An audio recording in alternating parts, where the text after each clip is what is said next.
Guys, good afternoon. Maglo-loading tayo guys. Isa lang to guys yung i-load natin ngayon. Kasi pang load test lang muna guys sa site. At saka yung natira bukas. Ito guys, lahat bukas to. De-deliver. Ikakarga natin sa yun. Yan yung segment na karga natin sa ating truck guys. Yun yung deliver ngayon. Sa ngayon, isa lang yan. Dahil yun ang ating pang-load test doon sa site. Dahil bagong poste na naman. So, ang kabigat niyan guys, yung bigat ng ating reload na yan ay 56 ton. Subitay size na tulinada. So, lagyan natin ng speeder beam yan. Ayan lang yung ating straddle.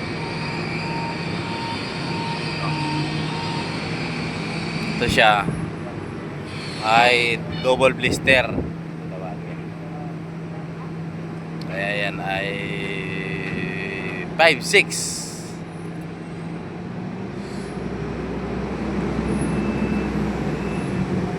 ton.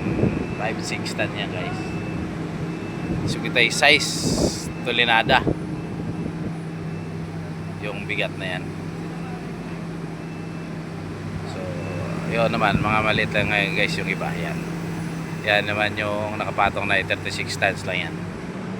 So ito guys, so kinakargahan na natin. Isa lang muna sa ngayon. At sa bukas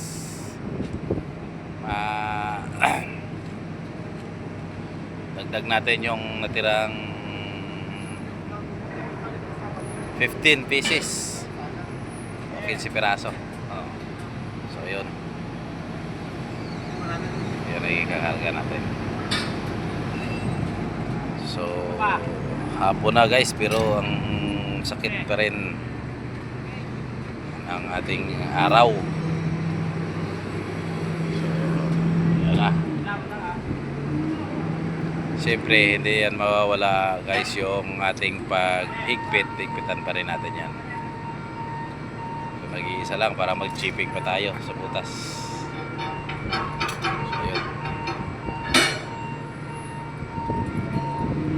ito lahat i-install natin to para sa ating yan kasi yung sinabi ko nga, yan ang bibit-bitin ng gantry crane. So nabulo-bulo na tayo guys, no? Yan ang bubuhatin ng gantry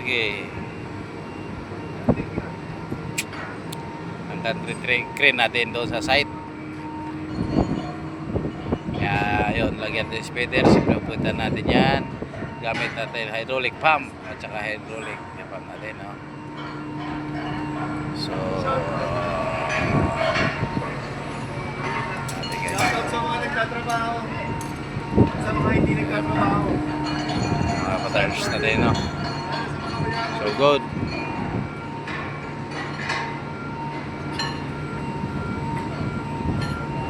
So ang trailer nito guys, sobrang laki nito. Ang gulong pala nito guys ay 36 piraso. Ito mo naman, oh, haba. So yan. So yun.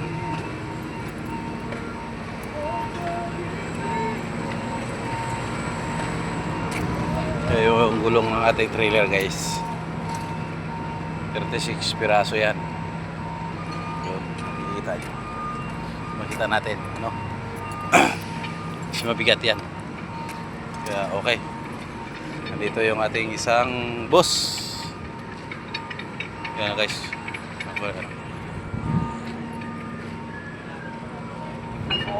Yeah, only one. Tomorrow 15 pieces.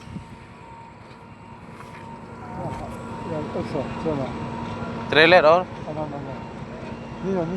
Niño? Over there. So guys, no? ating boss. Paano tayo galing tayo? So, alright.